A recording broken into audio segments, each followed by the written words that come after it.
ጾመን ጀሚርዎ ጎይታ እግዚአብሔር ንምንታይ ከይዝጽዎ ንነፍስኸ በመያ ጉርበት ትኾና ስጋኻ ክትደክም እንተላ ጸሎት ክትጽል እንተለኻ ክትሰግድ እንተለኻ ክትቀድስ እንተለኻ ክትቀደስ እንተለ ነፍስና ክትሕጎስ ድማ እስካብ ግዜ ሰዓትና እስካብ ትንኽእሎ እታ ፍሳፍታ ዓቕሙና ዝፈቕዶ ክንጸውም ክንጽል እንተለ ንኽልቲኡ ሕጓስ ይከኣል ብጅዜ ጾም ምፍርራቅ ኣለዎ ብጅዜ መብልዕ ድማ እቲ ዝግባኣካ እቲ ነፍስኻ ዝፈቕዶ ምምጋበል እዚ ክቡራንን ክቡራትን ሓደ ግዜ ስለ ዝኸብደና ከመይ ለኽጸውም ከመይ ለኽእሎ ይከኣል እዩ በእግዚአብሔር ዘይከኣል ነገር የለን በእምነት ዘይከኣል ነገር የለን እግዚአብሔር አምላኽና እንዳመስገና ፈጣሪና እንዳጸዋዕና ክንጸውም ይግባአና በተፈላ ኣብ ገዛኻ ኾንካ ክትከይድ ተለኻ ናብ ስራሕ ትጽልይ በተፈላለየ መንገድ እግዚአብሔር ምጽዋዕ ይግባእ ገዛኻ ይጽልዩ ኣብ ስራሕኻ ይጽልዩ ናይ ኩሉ ማረፊያ ናይ ኩሉ መጠቃለሊ ግን ቤተ ክርስቲያን ንምንታይ ኮም ኮይኑ በስመ አብ ወወልድ ወመንፈስ ቅዱስ አሐዱ አምላክ ዝኸበርኩም ሊቃውንተ ቤተ ክርስቲያን አዕይንተ እግዚአብሔር መምህራን ዝኸበርኩም ሰባክያነ ወንጌል ዝኸበርኩም አብነት ትምህርት ቤት ዝኸበርኩም ምእመናን ቦታት አዴታት ዝኸበርኩም መንአሰይ ህፃናት እግዚአብሔር ዝፈትወኩም እግዚአብሔር እትፈቱ ደግ እግዚአብሔር ዝኾንኩም ህዝበ እግዚአብሔር ኩልኩም ቅዱስ እግዚአብሔር አምላኽና መድኃኒ ዓለም ኢየሱስ ክርስቶስ መድኃኒና ንዘመናት በዓመታት ንዓመታት በወርሓት ቀሚሩ ናይ ዝሓለፈ 2017 ዓመተ ምህረት ዝነበረ ጾም 40 ሓሊፍና ሕዚ ድማ ከም ቅዱስ ፈቃዱ ከም እግዚአብሔር ቸርነት ከም ድንግል ማርያም አማላጅነት ከም ናይ ቅዱሳን ጻድቃን መላእክት ተራዳኢነት ናይ ቅዱሳን አበው ገዳማውያን ጸሎት በባዓቴ ዓጽዮም በአድባራት እንዳገልገሉ በቅዱሳት ቤተ ክርስቲያን እንዳቀደሱ እንዳወደሱ እንዳሰበኹ በእግዚአብሔር ቸርነት እነሆ ለ2018 ዓመተ ምህረት አብይ ጾም ኢየሱስ ጾም 40 አብጽሕና አለሞ ሕዝውን በእግዚአብሔር ቸርነት በእግዚአብሔር ምሕረት በእግዚአብሔር ይቅርባሃልነት አብይ ጾም ኢየሱስ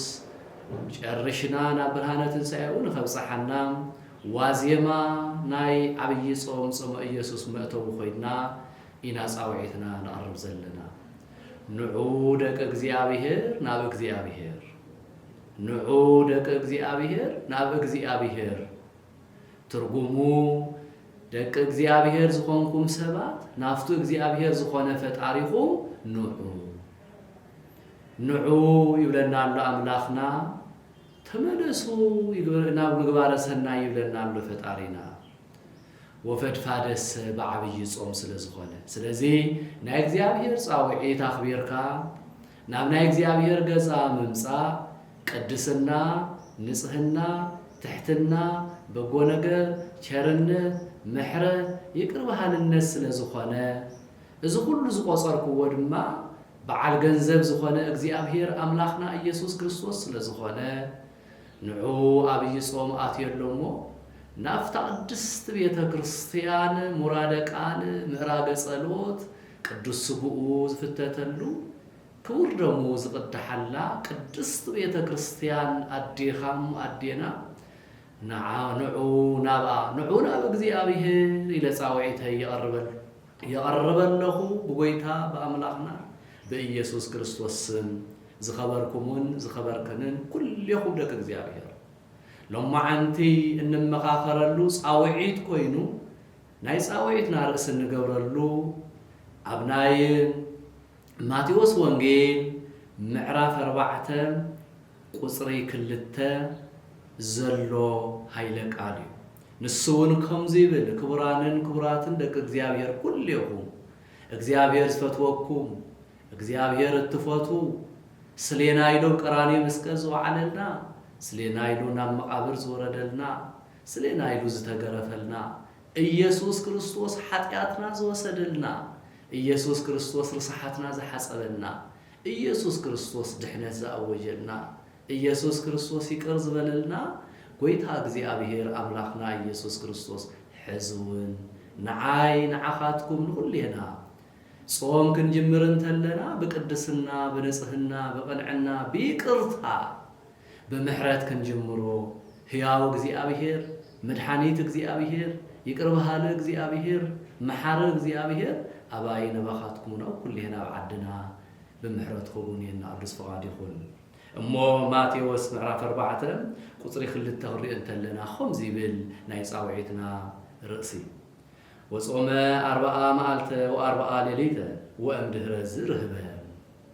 ጎይታ አምላኽና እግዚአብሔር 40 መዓልቲ 40 ለይቲ ጾመ ድሕሪኡ ድማ ርህበ ወይን ድማ ጠምየ ክቡራንን ክቡራትን ጾም ማለት ታይ ማለት እዩ ጾም ማለት ምጥማይ ማለት እዩ ጾም ማለት ምድካም ማለት እዩ ጾም ማለት ምጽማዕ ማለት እዩ እንጸምዕ ዘለና እንጠምዕ ዘለና ንምንታይና እንድሕሪልና ክቡራንን ክቡራትን መን ይጀሚርዎ ጾም መን ጀሚርዎ ጎይታ እግዚአብሔር ንምንታይ ከዩ ዝጽዎ ስጋኻ ንምድካም መንፈስካ ንምሕዳስ ቅድስና ንምርካብ ይቅርታን ካብ አምላኽካ ንምቕባል ስጋኻ ድኪምካ ብንስሓ ብጸሎት ተመሊስካ ናብ እግዚአብሔር ንምቕራብ ዝነበረ ኃጢአትካ ንምውጋድ ምሕረት ንምርካብ ኢኻ ጾም እትጸውም ስለዚህ ጾም እንታይ ማለት እዩ ጾም ናይ ስጋ ድኻምያ ናይ ነፍስ ግን ጉልበት እያ ንስጋ ተድክማ ንምንታይ ካብ እንጀራ ትርሐቕ ኢኻ እንካብ ማይ ትርሐቕ ኢኻ ንተወሰነ ሰዓት በዚሁ ስጋ ትደክም ንነፍስኻ በመያ ጉልበት ትኾና ስጋኻ ክትደክም እንተላ ጸሎት ክትጽሊ እንተለኻ ክትሰግድ እንተለኻ ክትቀድስ እንተለኻ ክትቅደስ እንተለኻ ኃጢአትካ ይድምሰስ ነፍስኻ ደስ ይብላ ምስ ጎይታኻ ትዕረቕ ናብ ፈጣሪኻ ትቐርብ በዚ ድማ ነፍስ ትሕጎስ ክቡራንን ክቡራትን ስጋና እንዳሓጎስና ምሕላፍ ደሕሸናስ ነፍስና ምሕጓስ መልሶ ኣነ ክነግረኩም ንኽልቲኡ ምግባር ይከኣል እዩ ስጋውን ከይትጠምዕ ከይትጸምዕ ኣብ ጾም ምስ ወዓለት ኣብ ጸሎት ምስ በጽሐት ትዝግባኣ ምግቢ ክትምገብ እግዚአብሔር ይፈቅዶ እዩ ነፍስና ክትሕጎስ ድማ እስካብ ግዜ ሰዓትና እስካብ ትንኽእሎ እታ ፍሳፍታ ዓቕሙና ዝፈቅዶ ክንጸውም ክንጽሊ እንተለና ነፍስና ድማ ትሕጎስ ጉልበት ይሆን ስለዚ ክቡራትን ኣቦታት ኣዴታት ህፃናት መናእሰይ ኩልኩም ንኽልቲኡ ምሕጓስ ይከኣል እዩ ንኽልቲኡ ምሕጓስ ይከኣል እዩ ግን ንሓዲኡ እንድሕር ሕጒስካ ግን ሓዘን ኣይቐርም ስጋኻ እንተሕጒስካያ ነፍስኻ ክትሓዝን እያ ነፍስኻ እንተሕጒስካያ ድማ ከመይ ስጋኻ ክትሓዝን እያ ስለዚ ጥራይ ንስጋውን ኣይኮነን ጥራይ ንነፍሲ እውን ኣይኮነን ዝጽውዕ ብልዑ ስተዩ ተኸደኑ ተሓጎሱ ናይ እግዚአብሔር ፈቃድ እዩ ግን ግዜን ሰዓትን ኣለዎ ብግዜ ጾም ምፍርራቕ ኣለዎ ብግዜ መብልዕ ድማ እቲ ዝግባኣካ እቲ ነፍስኻ ዝፈቅዶ ምምጋብ ኣለካ ስለዚ እቲ ኣውን ትምገበላ እታ ስጋ እታ ነፍሲ እውን ትምገበላ እታ ነፍሲ እውን በታ ተወሰነ ሰዓት ጾምካያ ትምገበላ እታ ስጋ እውን ድሕሪ ጾም እንትትበልዕ እንተለኻ ትመገበላ ስለዚ ክልቲኡ ይኮን እግዚአብሔር ምድሳት ይከኣል እዩ ስለዚ ክቡራንን ክቡራትን ሓደ ግዜ ስለዚ ከብደና ከመይ ንኽጸውም ከመይ ንኽእሎ ይከኣል እዩ በእግዚአብሔር ዘይከኣል ነገር የለን በእምነት ዘይከኣል ነገር የለን ኩሉ ይትከኣል እዩ በእግዚአብሔር በእምነት ኩሉ ይከኣል ኩሉ ይዋጻእ ስለዚ ክቡራንን ክቡራትን እግዚአብሔር አምላኽና እንዳመስገና ፈጣሪና እንዳጸዋዕና ክንጸውም ይግባአና ካብት መጽእ ዘሎ ቅድሜና ዘሎ ሶኒ ዕለት 9 ጀሚርና እስካብ ትንሳኤ ዘሎ በብሰዓቱ ትምህርት እንዳተዋሃበ ኸይድ እዩ በብዝግቦ በብዝምልከቶ ሰዓት ትምህርት ክወሃብ እዩ ኩለን ቤተ ክርስቲያን ቅዳሴ ዘይቋረጸን እዩ ስዋኤ ሒዝካ ኣፍታ ዘርከብካላ ኣብ ውሽጢ ኾንካ ይኹን ኣብ ደገኻ ኾንካ ይኹን ኣብ ስራሕኻ ኾንካ ይኹን ምቅዳስ ይግባእ ምጽዋም ይግባእ ምጽላይ ይግባእ ንጎ ጸሊኻ ናብ ስራሕኻ ትኸይድ ካብ ስራሕኻ ውዒልካ ምሸት ከይድካ ቤተ ክርስቲያን ይጽለ ብተፈላ ኣብ ገዛኻ ኾንካ ክትከይድ ተለኻ ናብ ስራሕ ትጽሊ ብተፈላለየ መንገዲ እግዚአብሔር ምጽዋዕ ይግባእ ሙራደ ቃልን ምራገ ጸሎትን ግን ካብ ቤተ ክርስቲያን እያ ኣብ ገዛኻ እውን ይጽለ እዩ ኣብ ስራሕኻ እውን ይጽለ እዩ ናይ ኩሉ ማረፍያ ናይ ኩሉ መጠቃለሊ ግን ቤተ ክርስቲያን ንምንታይ ኮም ኮይኑ ስጉኡ ይቆረሰልዩ ደሙ ይቅድሐልዩ ለዚ ተዓባይ ገዛና ምዕራገ ጸሎትና ታ ቤተ ክርስቲያን እዚ ማለት ግን ኣብ ሹቅ ኮንካ ጸሊኻ ይቅበለካን ማለት ኣይኮነን ኣብ ቢሮ ኮንካ ጸሊኻ ይቅበለካን ማለት ኣይኮነን ኣብ ገዛኻ መኖርያ ኮንካ ጸሊኻ ይቅበለካን ኣይኮነን እግዚአብሔር አው ኩሉሎ ኣብ በረኻ ኣሎ ዓድ ኣሎ ኣብ ገዛ ኣሎ ጎሳ ኣሎ ኣብ ስራሕ ኣሎ ቢሮ ኣሎ ኩሉሎ ሙሉእ በኩለሄ እግዚአብሔር አው ኩሉ ሙሉእ እግዚአብሔር አው ኩሉ ሙሉእ ስለዝኾነ ኣብ ኩሉ ስም ይጽዋዕ ካብ ናይ ክርስቶስ ኢየሱስ ስም ጽዋዕ ርሒካ ተጠቀሚትካ ግን የለኻ እግዚአብሔር ዘይኮነ ዘየለፍት ቦታስ እስኻኻ ዘየለኻ ስኺኽ ዘየለኺ ስለዚህ ክቡራንን ክቡራትን ቅድሚ ኩሉ ልዕሊ ኩሉ ንስሓኽን ኣቶለና ብንስሓኽን ሕጸበለና ብንስሓ ተሓጺብና ትጾም ንጀምሩ ቀጽልና ስጉእና ደም ክንወስደለና ክንመገበለና ናይ ዘለኣለም ምግብና ዘበላ ስጋዮ ሰትየ ደም ይሄሉ ምስሊ ኣነ ይሄሉ ምስሊ ምሳይ ክነብር እንተኾይኑ ናይቲ ኩሉ ጸሎቱ ስርሑ ምጽዋቱ ኩሉ ማህተምኡ መኒ ስጋና ደም ምዕረግኡ ማህተሚያ መጠቅለያ እሱት ናይ ድሕነት ህይወት ስለዚህ ኩሌና ብንሳና ንስጋና ደም ዝኽልክለና ያለን ኃጢአት እንዴ ብንሳና ሕጸቦ ንድብሪዮ ጾሙ ስዳ ኃጢአት nasራሕ ይኸውን እንዴ ጸሎት ስዳ ኃጢአት nasራሕ ይኸውን እንዴ ከመይሉ ኩሉ ነገር ደብሪኻ ብንሳና ስለዚህ እዚሁ ነው ናይ ጾም መእተዊ ምዝግጃው እዚ የለና ብንሳha ኩሉ ክንሕጸብ ብንሳha ኩሉ ክንምለስ ናብ እግዚአብሔር ክንቀርብ ታይጻውዒትና ናብ እግዚአብሔር ንዑ ናብ ምንታይ ናብ ጾም ናብ ጸሎት ናብ አምላክኩም ተመለሱ ንዑ ተመየጡ ሃቤ ወአነ እትመየጠክሙ ነብዩ ንዑ ስለዚህ 40 መዓልቲ 40 ለይቲ ጎይታ እግዚአብሔር ጾመ ድሕሪኡ ድማ ይብል ጠመዮ ይብል ክቡራንን ክቡራትን ይገርመኩም እኮ እዩ እዛ ኸብዲ ክርስቶስ ንምንታይ ጦሚ እንተልና ፍጹም ሰብ ኮይኑ ስለዝመጸናባና ፍጹም አምላኽ እንዳሃለወ ፍጹም ሰብ ኮይኑ ናባና ስለዝመጸ ድሕሪ ሰብ ድማ ክጸምን ግቡእ እዩ ስለዚህ ክርስቶስ ናዕና ከምሕረናን ከምሕረናን እንዲሞሲው ናዕና መሲሉ ይሞሲው በአና ተወሲኑ ይሞሲው ናህና ስጋ ለቢሱ ይሞሲው ምሳና ተዋሂዱ ይሞሲው ስለዚህ ይጠሚ ይጸም እዩ ይደክም እዩ ክጸውም እንተሎ ይደኽሞ ነሩ ክጸውም እንተሎ ይጸሞ ነሩ ክጸውም እንተሎ ይደክም ነሩ ብርኩ ጉልበቱ ታይዲ ዘለና ጠመየ ረህበ ኮይና ጠመየና ተርባዓና 40 መዓልቲ 40 ለይቲ ክጸውም እንተሎ ጠመየ ይሉና ስለዚህ ክቡራንን ክቡራትን ጠሚና እግዚአብሔር ንርከቦ ጸሚና እግዚአብሔር ንርከቦ ንምንታይ ዓቕምና ብዝፈቅዶ زحمة مسب بتحمام زخلا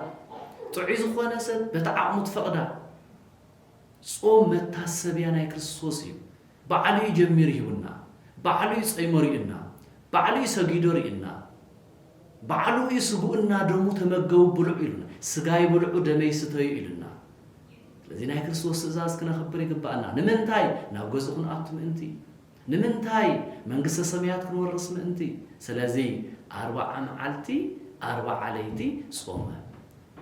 40 معلت 4 ليتي ግን 15 معلت ما توسخ لنا እግዚአብሔር ክጾም እንተሎ